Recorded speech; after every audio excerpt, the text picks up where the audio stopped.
Mr. Ngarde did not take his costume off during the break period. In that case, the costume we were talking about was the spare one. What?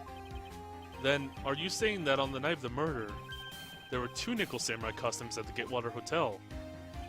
Yes, that is what I'm saying. And how would you explain the costume that was inside the guitar case? It would mean that the victim himself had planned to bring the spare to the ceremony. But why?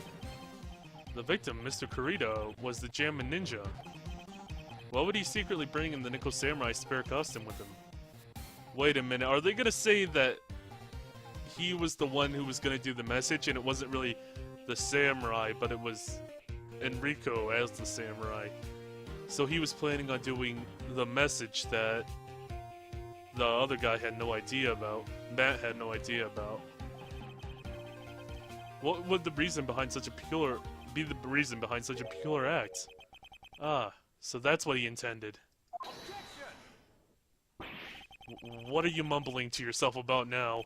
I think me and Biggs just figured this out at the same time. Have you been rambling all this time without any sense of inner monologue?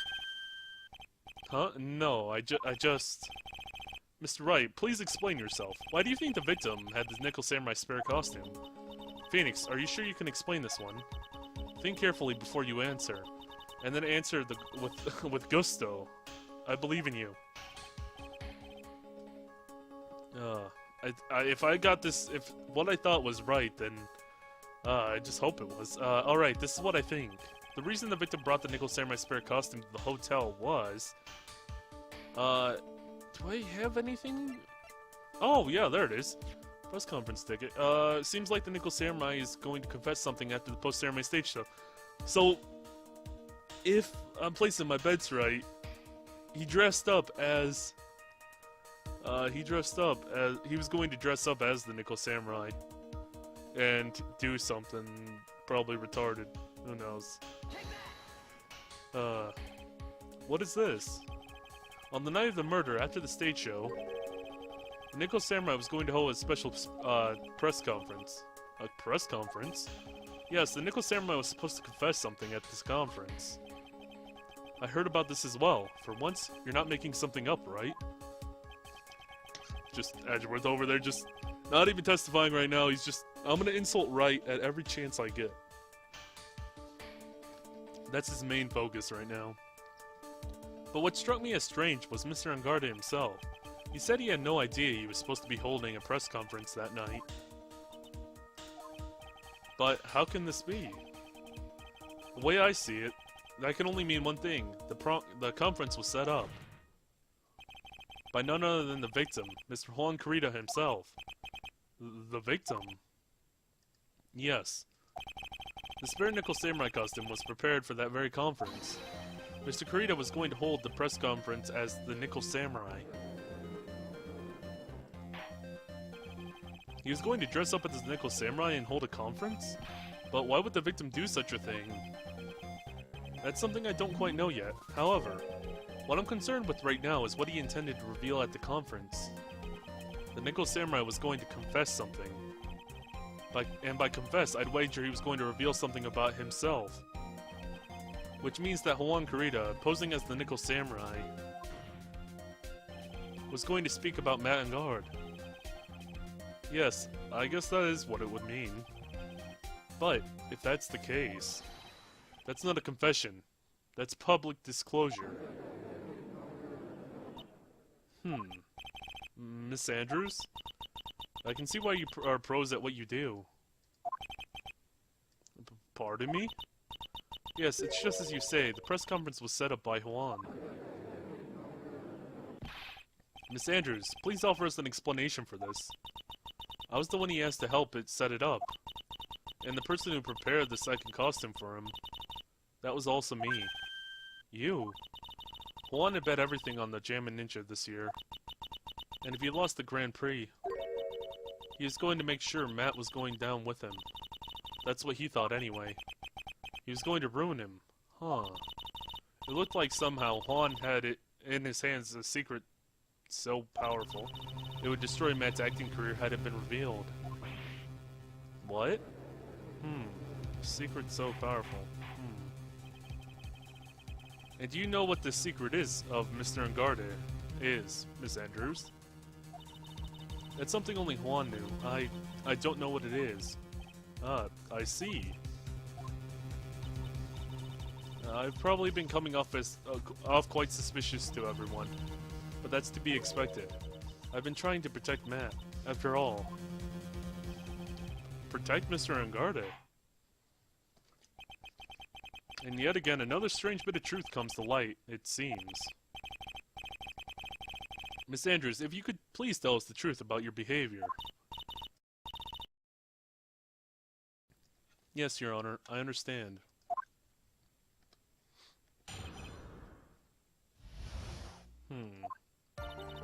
From the moment I saw the crime scene, I had the feeling that Matt was the murderer. Matt had to kill Juan no matter what, and he didn't have an alibi for what he was doing at the time of the murder. My thoughts were confirmed by the evidence, of course, the button and the knife. But I'm Matt's manager, so I felt that I had to protect him.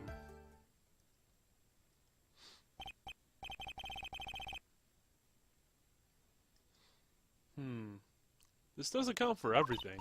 Well, I am the logical type. We're finally seeing her true self. She's more nervous than a scared rabbit. If there are no objections, I feel I can pass verdict based on this testimony. Now then, Mr. Wright, if you please. Looks like somehow everything has swung to the opposite end of the scales again. That just means I have to put my weight into this and turn her logic upside down.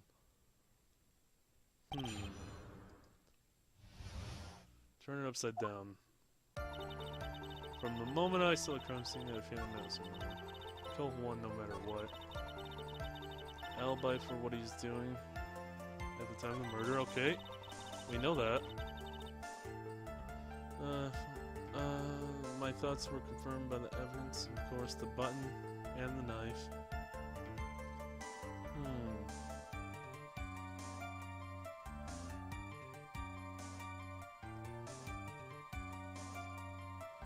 My thoughts were confirmed by the evidence, of course, the button and the knife, but the knife was claimed afterward. Or, I mean, the knife was planted afterward and claimed to be planted by the killer. She's saying she saw the evidence, the button and the knife, so we know about the button. The knife. Let's press on this, just for now. The one I want to know about is the knife. You can hardly call the knife decisive evidence. The fingerprints on the knife could very well be clever camouflage. Then, what about the button?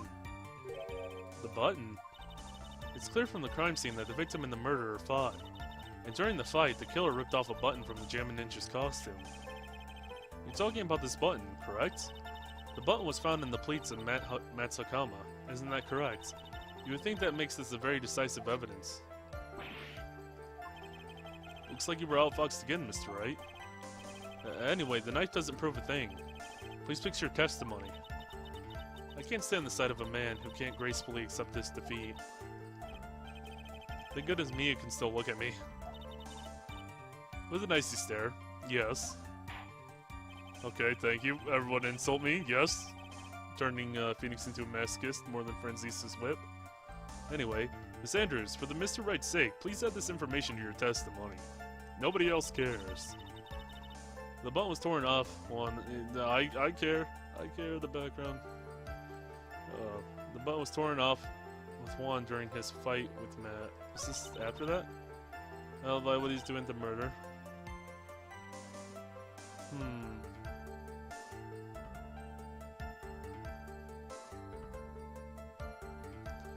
Okay, so it's torn off Juan with the fight with Matt.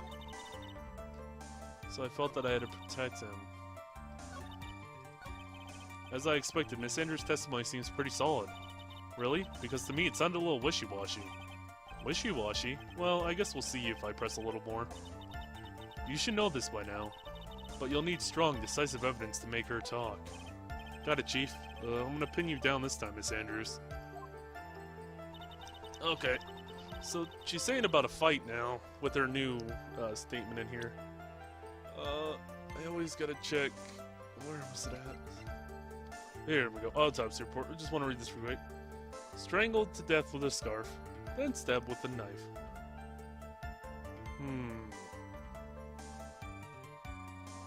Also, that's just... Yep, strangled to death with a scarf.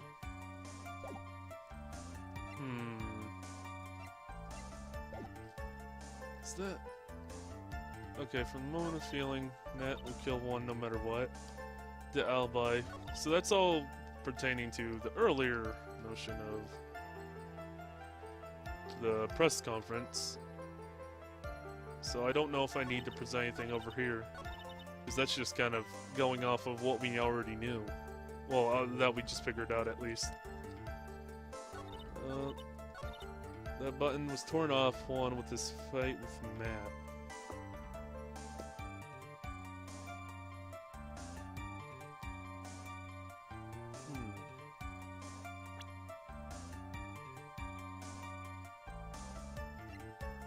If that's the case, then why was...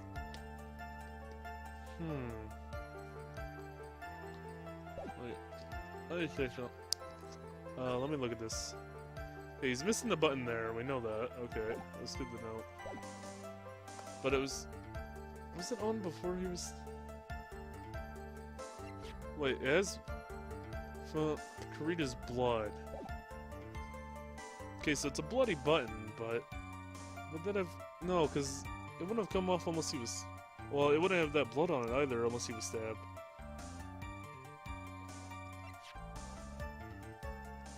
Where was he stabbed at again? Let me just check this real quick.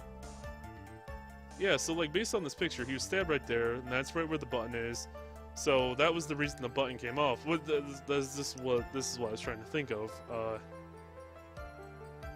So if you stabbed there, and that's where the button came off of, then why would the button wouldn't have come off on the fight earlier, and the button wouldn't be that drenched in blood if it was just a strangling on it. It came off during a strangling, which was the fight, quote unquote.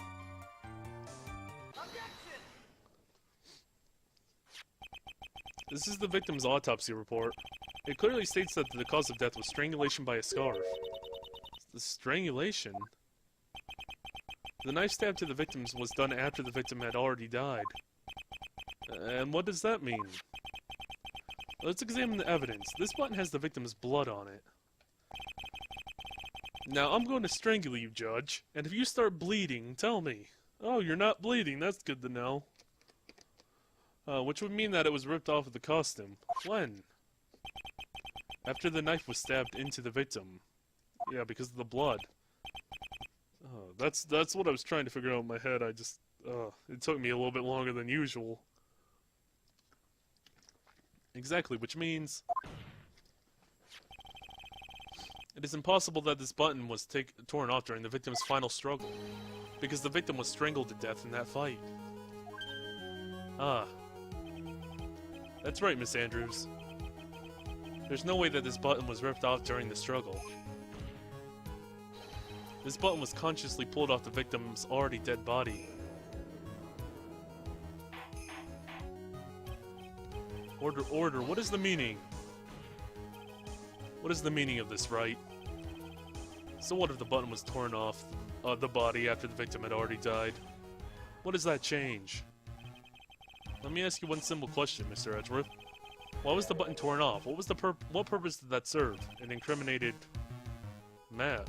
What purpose? We know now that this button was not torn off during the fight, so the murderer took the time and effort to purposely rip this from the victim's body. That would mean that the murderer had something in mind, wouldn't it? Mr. Wright, does this mean you know what the murderer wanted to do with this button? What was it? To pin the crime, to pin the crime on Engarde. There's only one logical reason for doing something like that. It was to pin the crime on Mr. Engarde. There's no way that anyone would put a bloody button in their own pants. That's right, Mr. Engarde was set up. By the real killer, of course. And the real murderer is? Well, Mr. Wright, who in the world is the real killer then? Finally. I can't believe I managed to bring this trial all the way up to this point. Are we really gonna, like, finish it just, like, one day and then get Maya back? I'd be... Yeah, that's gonna be a first. For something that seems so big. Well, I guess it's not really a first. Maybe we might be able to. Who knows? Phoenix, we can't let your guard down. Yeah, not until the very end. The real killer, the person who planned to frame Mr. Unguarded, is... of course it's Von Karma. Yes. No, Juan Carita is Juan Carita's only enemy. Yeah, I guess gotta go with that then.